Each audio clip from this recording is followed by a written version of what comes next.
nous parle. Chaque jour, Charles et Carole vous présentent la leçon de l'école du sabbat.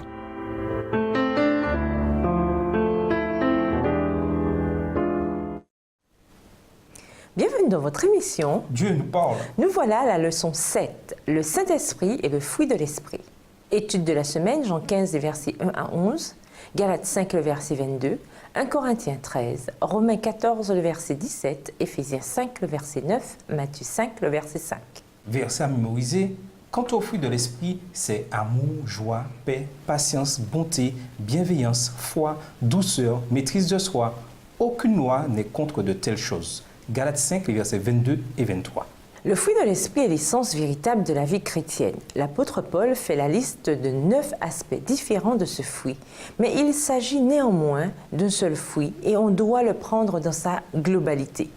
Le fruit de l'Esprit ne nous dit pas ce qu'une personne peut faire pour Dieu à travers des dons et des talents spirituels. Il montre plutôt comment la personne vit pour Dieu. Il dit qui est cette personne. Toutes les qualités mentionnées dans la liste de Galates 5, les versets 22 et 23, sont présentes en Jésus-Christ. Ainsi, le fruit de l'Esprit est la vie de Jésus-Christ en nous, rendue possible par la puissance du Saint-Esprit. Le fruit de l'esprit n'est pas quelque chose que nous atteignons par nos propres efforts. Certes, il est possible de produire et de manifester certaines de ces qualités par l'exercice de la volonté. Mais c'est différent de ce que le Saint-Esprit produit en nous. Ce que nous produisons est comme un fruit en plastique comparé aux véritables fruits.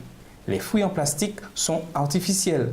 De loin, ils ont l'air aussi beaux, mais le goût est infiniment moins agréable que les vrais. Un vrai fruit n'est pas fabriqué, il pousse grâce à une relation.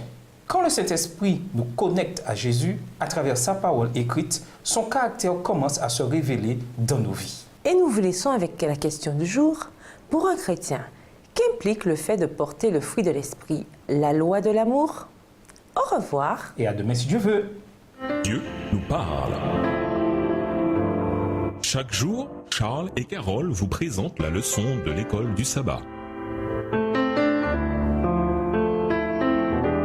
Dieu nous parle.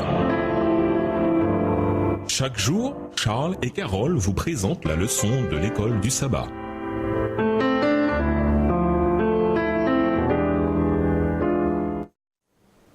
Bienvenue à votre émission. Dieu nous parle. Nous voilà à la leçon de dimanche.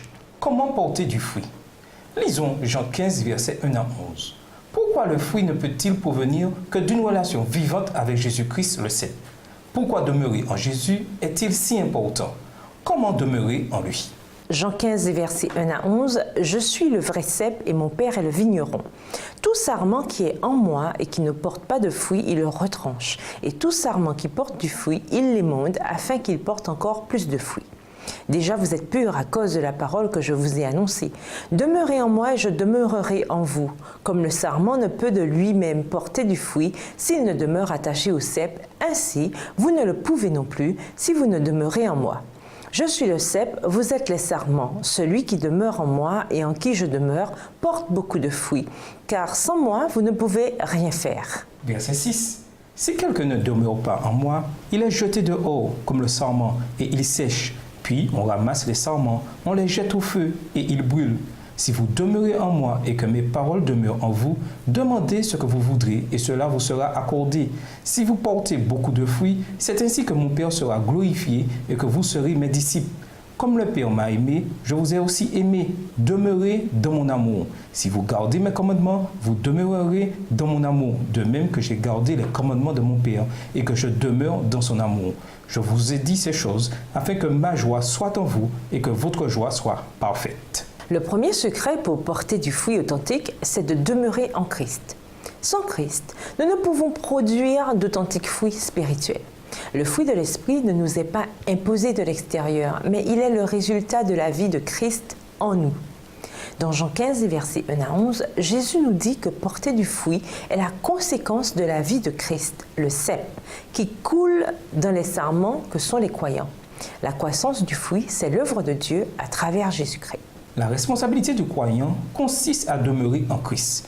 Quand Christ habite en nous, il devient visible dans nos actes. Jésus vit sa vie en nous. La vie que Christ a menée, il la reproduit en nous, au sens où nous reflétons son caractère. Le fruit de l'Esprit, c'est le caractère de Jésus produit par le Saint-Esprit chez les disciples de Christ. Quand Christ habite en nous, nous marchons par l'Esprit et nous n'accomplissons jamais ce que la chair désire. Galates 5, le verset 16. Comme dit Jésus, tout bon arbre produit de beaux fruits, tandis que l'arbre malade produit de mauvais fruits. Un bon arbre ne peut produire de mauvais fruits, ni un arbre malade produire de beaux fruits. Matthieu 7, versets 17 et 18. Le beau fruit, c'est le produit naturel de notre relation constante avec Jésus à travers le Saint-Esprit. Quand nous écoutons ces appels, le fruit de l'Esprit devient visible dans notre vie. Notre caractère se transforme pour refléter le caractère de Jésus-Christ dans nos paroles, nos actes et même nos pensées.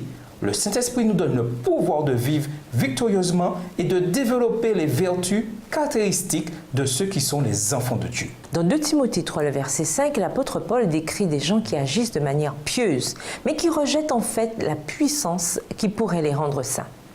Quelle est la différence entre une vie religieuse et une vie remplie du Saint-Esprit?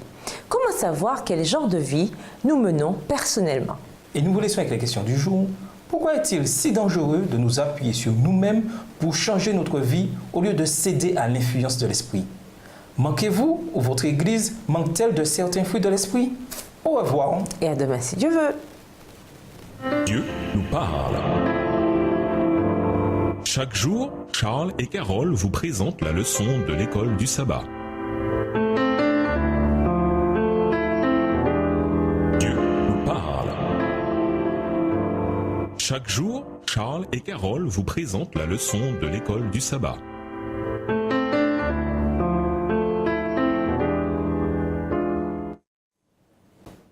Bienvenue dans votre émission. Dieu nous parle. Nous voilà à lundi, l'amour. Lisons Galates 5, le verset 22 et 1 Corinthiens 13. Pourquoi l'amour est-il le premier aspect le plus important du fruit de l'esprit? En quoi l'amour affecte-t-il les autres aspects de ce fruit? Galates 5, verset 22. Mais le fruit de l'esprit, c'est l'amour, la joie, la paix, la patience, la bonté, la bénignité, la fidélité, la douceur, la tempérance. 1 Corinthiens 13. Quand je parlerai les langues des hommes et des anges, si je n'ai pas la charité, je suis un airain qui résonne ou une cymbale qui retentit. Et quand j'aurai le don de prophétie, la science de tous les mystères et toute la connaissance, quand j'aurai même toute la foi jusqu'à transporter des montagnes, si je n'ai pas la charité, je ne suis rien. Et quand je distribuerai tous mes biens pour la nourriture des pauvres, quand je livrerai même mon corps pour être brûlé, si je n'ai pas la charité, cela ne me sert de rien. La charité est patiente, elle est pleine de bonté, la charité n'est point envieuse, la charité ne se vante point, elle ne s'enfle point d'orgueil, elle ne fait rien de malhonnête, elle ne cherche point son intérêt, elle ne s'irrite point, elle ne soupçonne point le mal. Verset 6. Elle ne se réjouit point de l'injustice, mais elle se réjouit de la vérité. Elle excuse tout, elle croit tout, elle espère tout, elle supporte tout. La charité ne périt jamais, les prophéties prendront fin, les langues cesseront, la connaissance disparaîtra, car nous connaissons en partie et nous prophétisons en partie. Mais quand ce qui est parfait sera venu, ce qui est partiel disparaîtra. Verset 11. Lorsque j'étais enfant, je parlais comme un enfant, je pensais comme un enfant, je raisonnais comme un enfant. Lorsque je suis devenu homme, j'ai fait disparaître ce qui était de l'enfant. Aujourd'hui, nous voyons au moyen de miroirs, d'une manière obscure, mais alors nous verrons face à face. Aujourd'hui, je connais en partie, mais alors je connaîtrai comme j'ai été connu. Maintenant donc, ces trois choses demeurent, la foi, l'espérance, la charité. Mais la plus grande de ces choses, c'est la charité. L'amour est le premier dans la liste des différentes caractéristiques du fruit de l'esprit et dans son couronnement. Il imprègne tout le fruit. En un sens, toutes les autres qualités citées peuvent être considérées comme des aspects de l'amour. Du fait que Dieu est amour, 1 Jean 4, verset 8, la plus grande vertu chrétienne, c'est l'amour, 1 Corinthiens 13, verset 13. L'amour de Dieu, c'est la fondation et la source de tous les autres biens. L'amour de Dieu est répandu sur nous, dans notre cœur, par le Saint-Esprit, Romains 5, verset 5. L'amour est la preuve que nous sommes les enfants de Dieu. Cet amour va bien au-delà de notre simple affection humaine. Il ne peut être produit par des efforts humains. C'est une conséquence du fait de demeurer en Christ. Un tel amour est généreux et immérité. Lui seul a le pouvoir de transformer.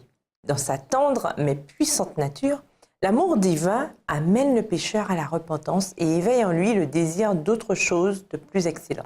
L'amour a le pouvoir d'unir même ceux qui étaient auparavant ennemis. Luc 6, les versets 27 et 28, Romains 5, le verset 8.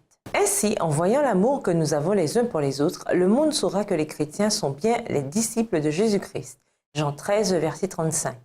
Ce fruit de l'amour amènera aussi les chrétiens à manifester de la compréhension et de la sensibilité envers les autres. Fait intéressant, la description de l'amour dans 1 Corinthiens 13 se trouve juste entre les chapitres 12 et 14. Ces deux chapitres parlent des dons de l'esprit. Mais le chapitre 13 parle de l'amour, le fruit de l'esprit. Même les dons supérieurs ne sont rien sans l'amour.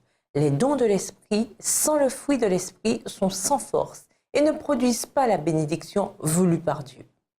L'amour, cependant, est le lien qui unit toutes les autres qualités du fruit de l'esprit en un tout et qui donne de l'authenticité à tout ce que nous faisons. Dans quel domaine votre vie manque-t-elle d'amour? Demandez au Saint-Esprit de vous remplir d'amour pour les gens que vous rencontrez au quotidien. Souvenez-vous que Dieu nous aime aussi à travers d'autres personnes. Comment manifester de l'amour aux autres? De quelle manière l'amour affecte-t-il ces autres qualités mentionnées dans le fruit de l'esprit? Et nous vous laissons avec la question du jour. Ceux qui savent que vous êtes chrétien, s'attendent-ils à ce que vous portiez du fruit? Pourquoi? Au revoir. Et à demain si Dieu veut. Dieu nous parle. Chaque jour, Charles et Carole vous présentent la leçon de l'école du sabbat. Dieu nous parle. Chaque jour, Charles et Carole vous présentent la leçon de l'école du sabbat.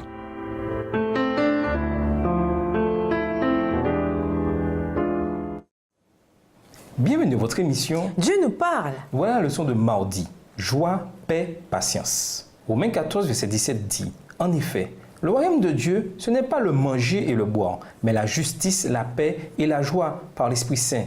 Autrement dit, la joie est la réaction de l'amour aux bénédictions de Dieu et à sa grande miséricorde et à son grand pardon.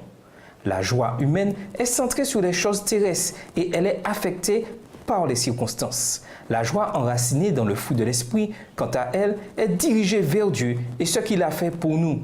Elle n'est pas motivée par les circonstances. En tant que peuple de Dieu, nous devons être joyeux. Cela ne veut pas dire que nous devons sourire tout le temps, même si un sourire amical peut en dire beaucoup. Mais notre confiance en Dieu nous donne des raisons abondantes de nous réjouir de ce qu'il fait pour nous et en nous.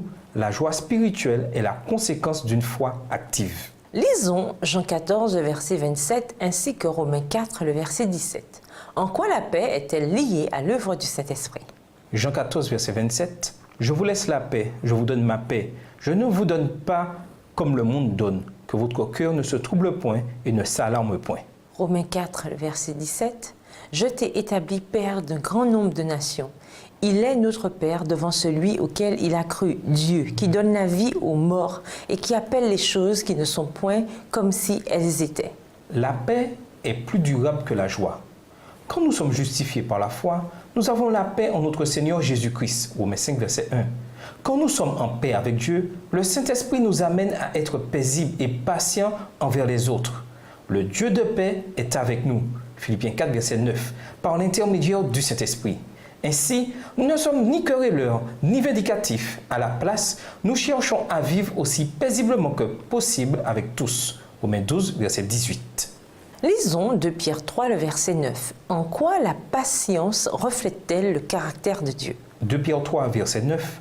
Le Seigneur ne tarde pas dans l'accomplissement de la promesse, comme quelques-uns le croient, mais il use de patience envers vous, ne voulant pas qu'aucun périsse, mais voulant que tous arrivent à la repentance. La patience n'est pas une caractéristique première des êtres humains. Elle implique de supporter autrui ou les circonstances, même quand les choses vont mal. Cependant, même dans les épreuves, nous ne sommes pas seuls. Dieu nous soutient par l'intermédiaire de son Saint-Esprit et il développe en nous la patience, qui est une marque des croyants à la fin des temps.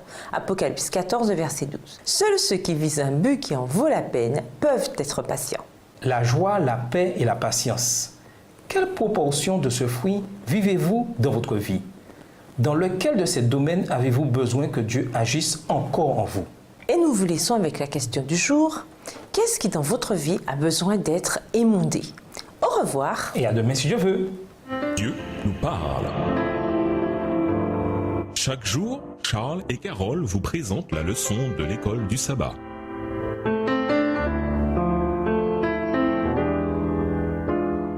Dieu nous parle. Chaque jour, Charles et Carole vous présentent la leçon de l'école du sabbat.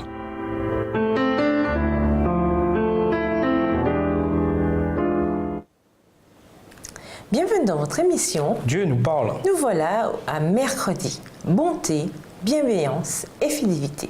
Lisons 1 Corinthiens 13, verset 4. Pourquoi la bonté authentique a-t-elle un impact aussi positif sur les gens? Où voyez-vous la bonté de Dieu dans ses interactions avec l'humanité? 1 Corinthiens 13, verset 4. La charité est patiente, elle est pleine de bonté. La charité n'est point envieuse. La charité ne se vante point, elle ne s'enfle point d'orgueil. Le terme bonté est souvent employé pour décrire les interactions de Dieu avec son peuple. La bonté décrit également nos interactions avec d'autres dans leurs échecs. Dieu pourrait être dur quand il s'occupe de nos fautes, et pourtant, il nous traite comme un père aimant traiterait son enfant. Osée 11 et versets 1 à 4. Rien ne discrédite peut-être notre témoignage et notre ministère chrétien plus souvent que le manque de bonté.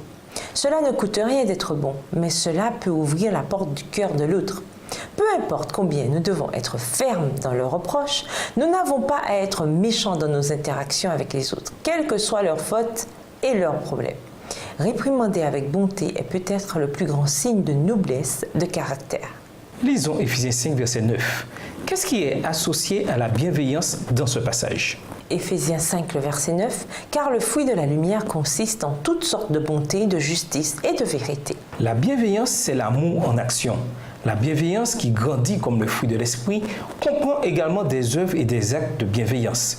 C'est la bienveillance manifestée aux autres dans des œuvres concrètes d'amour.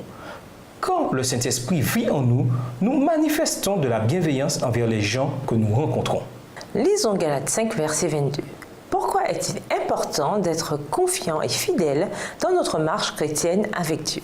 Galates 5, verset 22. Mais le fruit de l'esprit, c'est l'amour, la joie, la paix, la patience, la bonté, la bénignité, la fidélité, la douceur, la tempérance. Ce qui est en vue ici, c'est la fidélité de caractère et de conduite produite grâce au Saint-Esprit. La fidélité signifie la fiabilité. Ceux qui sont fidèles font ce qu'ils promettent. La fidélité est également une caractéristique de Jésus-Christ qui est appelé le témoin fidèle, Apocalypse 1, le verset 5, et de Dieu le Père qui tient ses promesses et qui est fidèle dans ce qu'il fait. 1 Corinthiens 1, le verset 9, 1 Corinthiens 10, le verset 13, 1 Thessaloniciens 5, le verset 24 et 2 Thessaloniciens 3, le verset 3.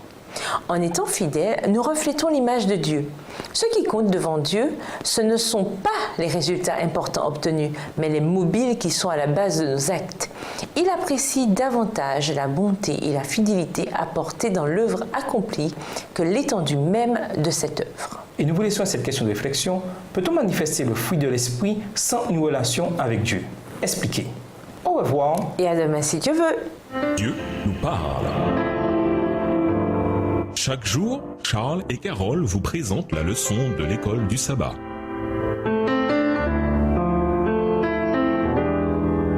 Dieu nous parle. Chaque jour, Charles et Carole vous présentent la leçon de l'école du sabbat.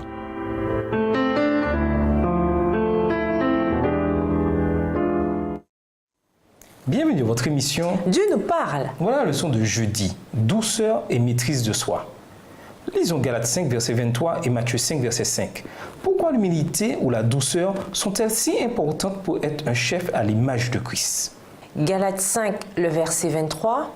La loi n'est pas contre ces choses. Matthieu 5, verset 22.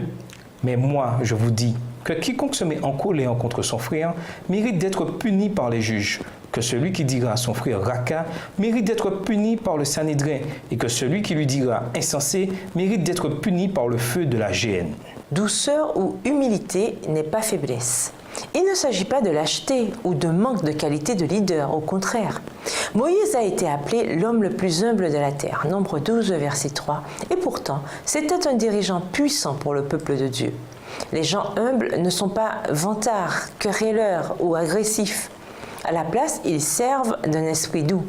L'humilité peut être l'expression extérieure d'une foi et d'une confiance intérieure. Pas en soi, bien entendu, mais en la puissance de Dieu qui agit en nous. Ceux qui parlent fort, qui sont vantards et sûrs d'eux, cachent souvent leur insécurité et leur peur.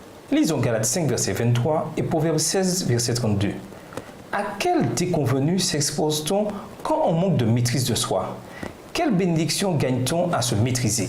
Galates 5, le verset 23, la loi n'est pas contre ces choses. Proverbe 16, verset 32, celui qui est lent à la colère vaut mieux qu'un héros, et celui qui est maître de lui-même que celui qui prend des villes.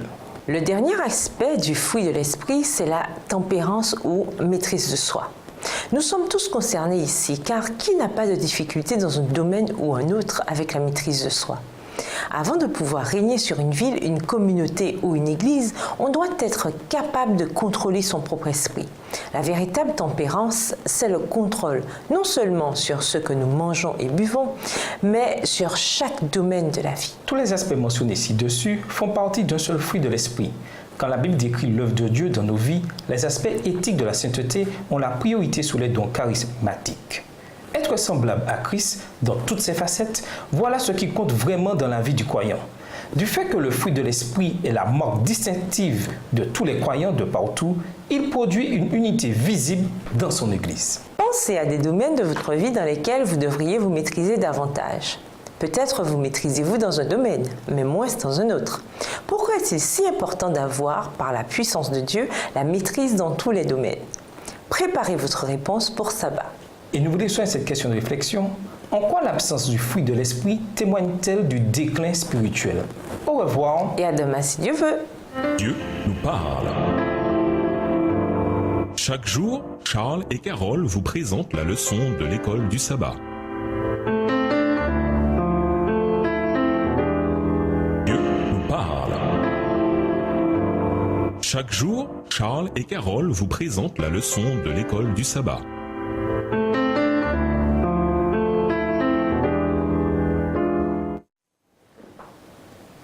Bienvenue dans votre émission. Dieu nous parle.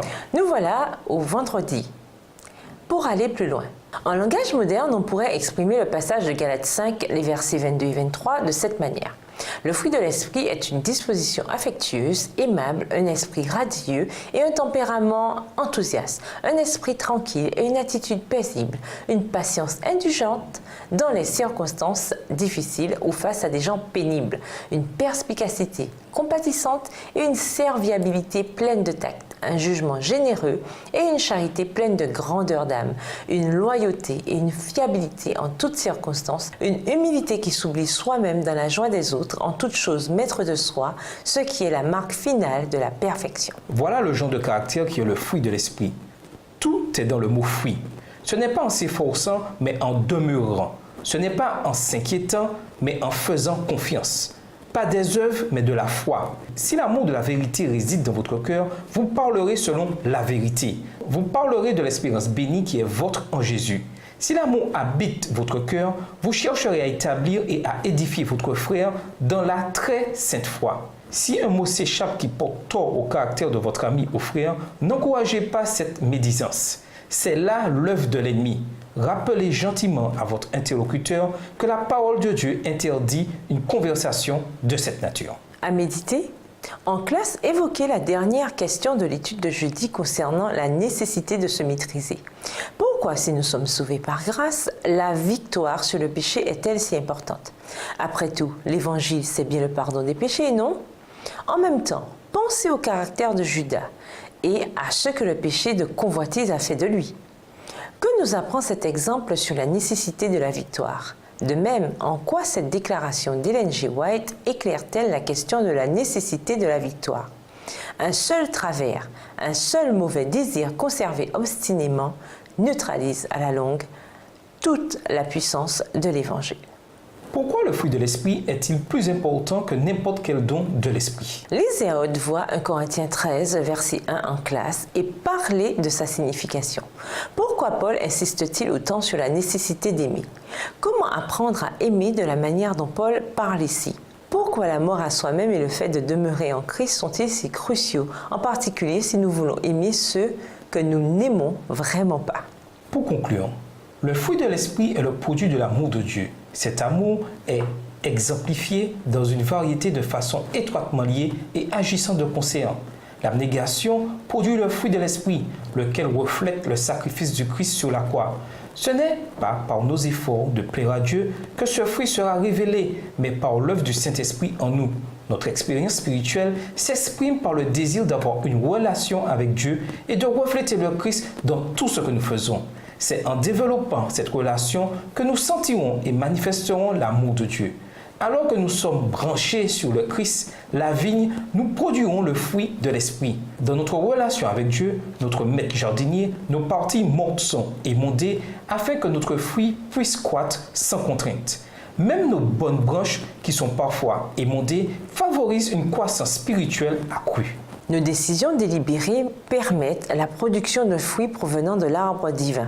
En nous appuyant sur la cohérence du Christ en tant que fondement et en étant nourris par les nutriments du fruit que lui et les chrétiens produisent, nous jouissons d'une croissance accrue et discernons davantage d'occasions de croître. Notre relation avec le Saint-Esprit est directement liée à notre manifestation de l'amour, de la joie, de la paix, de la patience, de la bienveillance, de la bonté, de la fidélité, de la douceur et de la maîtrise de soi, le fruit de l'Esprit. En faisant de chaque moment et de chaque relation un acte de témoignage désintéressé, nous porterons en tant que croyants beaucoup de fruits. Au revoir. Et à demain si Dieu veut. Dieu nous parle. Chaque jour, Charles et Carole vous présentent la leçon de l'école du sabbat.